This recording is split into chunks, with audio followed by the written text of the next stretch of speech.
بسم الله والصلاة والسلام عليك يا سيدي يا رسول الله. صباح الخير ولا مساء الخير متتبعي القناة، إن شاء الله راكم لا إن شاء الله راكم بخير. اليوم إن شاء الله التقينا في هذه الوصفة اللي هي وصفة مملحات الإسكيمو ولا إسكيمو المملحات ولا. المهم في هذه الوصفة الجد اقتصادية اللي راح نديروها بالبطاطا وشوية بلونت بولي. فوالا في هذه الوصفة أنا استعملت هذا المول تاع السيليكون الإسكيمو اللي ما عندوش معليش يدير بيدو عادي. وعندي عندي قطعة من الاسكالوب تاع الدجاج، يعني صدر تاع الدجاج فيه قطعة فقط يمكن الاستغناء عليها.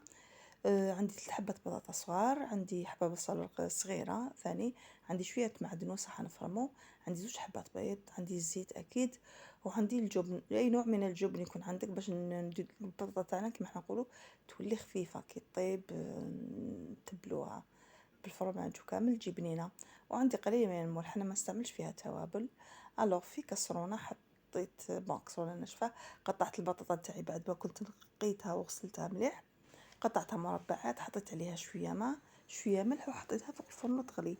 في المقله ديالي حطيت حوالي ملعقتين من الزيت، نحط معاهم هذيك البصله الصغيره يعني هي ولا نقولوا نص حبه بصل كبيره ولا حوالي 3 ملاعق هكذا 4 ملاعق، نحطهم مفروم فرم شويه خشين. نحطها تقلى شويه فوق الفرن فوق النار. ومن بعد تيك نحكم الدجاج هذاك الاسكالوب هذيك تاعي انا رحيتها راحي ناعم، ممكن نجمو نقطعوها بصح تقطيع رقيق، ما نديروش تقطيع خشين. بعد نزيد نقطع هذيك الاسكالوب تاعي، وممكن نعوضها بلحم كما نقولوا مفروم، لحم خروف ولا عادي. نحي هذاك الاسكالوب تاعي ونزيدها البصل اللي نكون قليتها شويه كما نقولوا ذبلتها شويه. هنا نزيد لها برك شويه ملح ونخليها طيب، نغطيها ونخليها طيب على نار قليله بيان سور. الدجاج يطيب تمتم تو سويت. فوالا نحكم المعدنوس تاعي نقطعو تقطيع ناعمه، فريمون حاجه رقيقه كما يقولوا تقطيع ناعم. وبعديك فوالا نحط اكوتي في صحن يكون ناشف ونقي. حطيت البطاطا تاعي بعد ما كانت طابت، كي نسيتها لقيتها طريه قطرتها من الماء وحطيتها كيما بلي كاسبوم هذاك رحيتها مليح وزدت لها الجبن. عفوا انا هنا لاكسيون راحت لي شويه. وبعد زدت لها هذاك اللحم اللي طاب، الدجاج هذيك لي سكالوب اللي طيبتها مع البصل بعد ما كانت نشفت من الماء ديالها، زدتها مع البطاطا وخلطت وزدت لها حوالي من ملعقه من المعدنوس، وندوق شويه نشوف الملح الا كانت شويه مسوس نزيد لها الملح بيان سور. ومن بعد بالاستعانه بزيت نمسح يديا برك بالزيته، ما نديرش في المول. نحكم هكذا واحد الكريات حوالي 40 غرام كل واحد والمول تاعو، ولا نجم هكذا فوالا نخدم جوست دي بو كيما يقولوا شغل دي زيسكيمو بيدي ونحطهم في دون ان بلاطو، نحطهم في المجمد بيان سور. هنا نعمر المول تاعي بيان سور كي يكون عندنا ان مول لو طرافاي راح يجينا بلو بروبر. فوالا هكذا نحكمها نحطها في الكونجيلاتور على الأقل ساعة، أنا ما خليتهاش يبست، على الأقل ساعة على الأقل. من الأحسن أنكم فريمون تخليوها فوالا باش تجيكم اون بال فورم. فوالا نحيهم ونكمل الكمية تاعي نعمرها في ليمول. أنا هذيك الكمية تاع البطاطا خرجت لي هي 8، خرجت لي 12 حبة.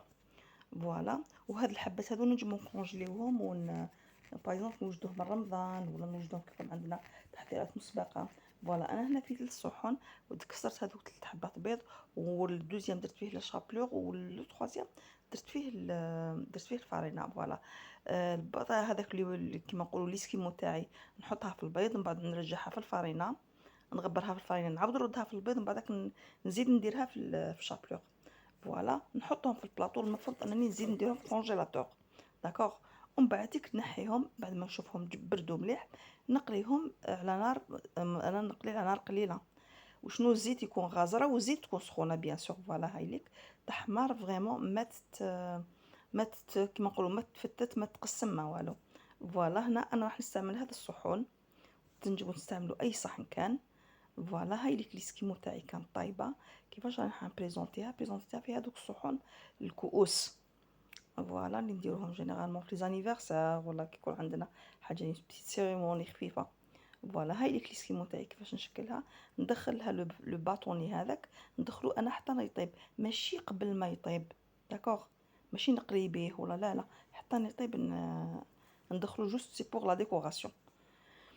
فوالا درت أنا شلاضة، ما درتش حاجة كيما نقولوا لا كريم ولا كريم نتاع كاش عفسة، ولا درت جوست اون صالاد فاريي، حطيتها من تحت وحطيت لي زيسكيمون تاعي من الفوق. فوالا هنايا وجدت حبيت نشارك معكم هذه الفكرة.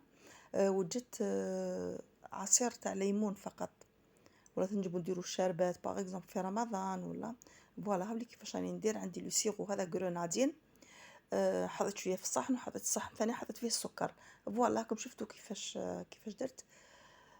غطست جوست لو بو كيما حنا نقولوا الفم تاع الكاس هكذا، غطسته في لا غرونادين ونديرو في السكر، ما نديرش بزاف.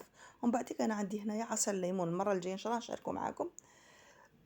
جوست عصير ليمون يعني العصير الفخاش، ليمون فخاش، ماشي هذاك اللي تاع لاسيد.